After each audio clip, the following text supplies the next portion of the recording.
والسلام على رسوله الكريم نبينا محمد وعلى آله وصحبه أجمعين।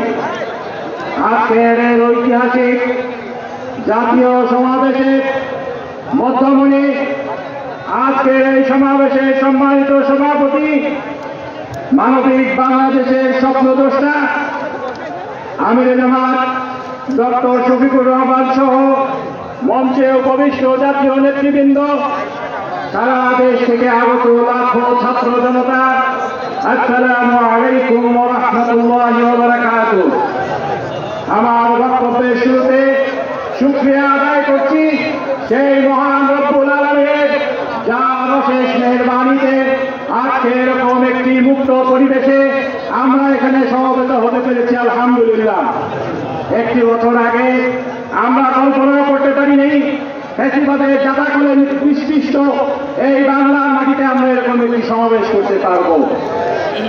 সেই সাথে আমি শ্রদ্ধা করে স্মরণ করছি জুলাই বিপ্লবের সেই শহীদবৃন্দ, সেই লাখো ছাত্র জনতাকে, যারা তাদের বুকের তাজা রক্ত ঢেলে আমাদেরকে এই স্বাধীনতার স্বাদ এনে দিয়েছে।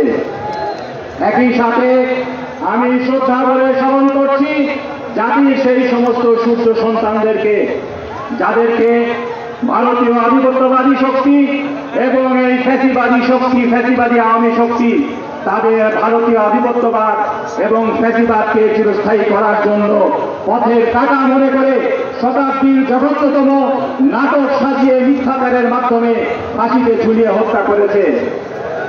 শহীদ অধ্যাপক গোলাম আজম, আমার শহীদ পিতা মাওলানা মতিউর রহমান নিজামী, শহীদ আল্লামা দেলোয়ার হোসেন সাইদি, শহীদ আলী হাসান মোহাম্মদ মুজাহিদ, শহীদ কামালুজ্জামান, শহীদ আব্দুল কাদের মোল্লা, শহীদ সেই চট্টগ্রামের বীর পুরুষ শহীদ সালাউদ্দিন কাদের চৌধুরী সহ যাদেরকে হত্যা করা হয়েছে, কারাগারে নির্যাতন করে আরো হত্যা করা হয়েছে, শাইখুল হাদিস এ মৌলানা একেম ইউসুফ, মৌলানা আব্দুল সোবহান সহ অনেককে সেই ফ্যাসিবাদী শক্তি, সেই ভারতীয় আধিপত্যবাদী শক্তি, তারা মনে করেছিল এদেরকে হত্যা করে, এদেরকে শতাব্দীর জঘন্যতম মিথ্যাচারের মাধ্যমে নাটক সাজিয়ে হত্যা করে তারা তাদের ফ্যাসিবাদকে দীর্ঘস্থায়ী করবে।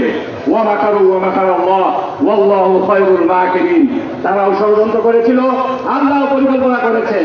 আজকে আমরা দেখতে পাচ্ছি এক নিজামীর রক্ত থেকে, এক শহীদ আল্লামা দেলোয়ার হোসেন সাইদির রক্ত থেকে আজকে হাজারো নিজামী, হাজারো সাইদির জন্ম হয়েছে।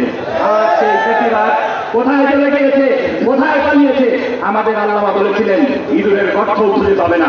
আজকে তাদেরকে দেশ ছেড়ে ভারতের মাটিতে পালিয়ে যেতে হয়েছে। সম্মানিত ছাত্র জনতা, আজকে বক্তৃতা দিতে আসি জাতির এই কান্তি লগ্নে আমিরে জামাতের দিক নির্দেশনা শুনতে এসেছি। জুলাইয়ের একটি বছর চলে গিয়েছে, এখনো পর্যন্ত ফ্যাসিবাদের বিচার হয়নি, গণহত্যার বিচার হয়নি, এখনো পর্যন্ত জুলাইয়ের সেই ঘোষণাপত্র আসেনি। উল্টা আমরা দেখছি ফ্যাসিবাদ আজকে চোখ রাঙাচ্ছে। সেই জুলাই বিপ্লবের বিরোধের উপরে তারা হাত তোলার সাহস করেছে। আমি বিশ্বাস করি এই ক্রান্তি লগ্নে, জাতির এই ক্রান্তি লগ্নে জাতীয় ঐক্যের, ফ্যাসিবাদ বিরোধী জাতীয় রাজনৈতিক ঐক্যের কোনো বিকল্প নেই। আজকের এই জনসমাবেশে ইনশাআল্লাহ আমিরে জামাতের বক্তব্য শুনবো, তার দিক নির্দেশনা শুনবো। ইনশাআল্লাহ এই বক্তব্য, এই দিক নির্দেশনা আমাদের ভবিষ্যৎ বাংলাদেশের ফ্যাসিবাদ মুক্ত বাংলাদেশের দেশ গড়ার ক্ষেত্রে একটি মাইল ফলক হিসেবে থাকবে। আমার বক্তব্য আমি দীর্ঘায়িত করবো না। সম্মানিত লাখো ছাত্র জনতা, আমি আমার বক্তব্য শেষে যেটা বলতে চাই, আমরা চাই না ফ্যাসিবাদ আর ফিরে আসুক। আমরা চাই একটি ভবিষ্যৎ মানবিক বাংলাদেশ। সেই বাংলাদেশ গড়ার কাজে বাংলাদেশ জামাত ইসলামী অক্লান্ত পরিশ্রম করে যাচ্ছে। আমরা আপনাদের সকলকে এই কাজে আমাদের সহযোগী হিসাবে পেতে চাই। মুজিববাদ মুর্দাবাদ, বাংলাদেশ জিন্দাবাদ, বাংলাদেশ জামাত ইসলামী জিন্দাবাদ। আসসালামু আলাইকুম ওয়া রাহমাতুল্লাহি ওয়া বারাকাতুহু।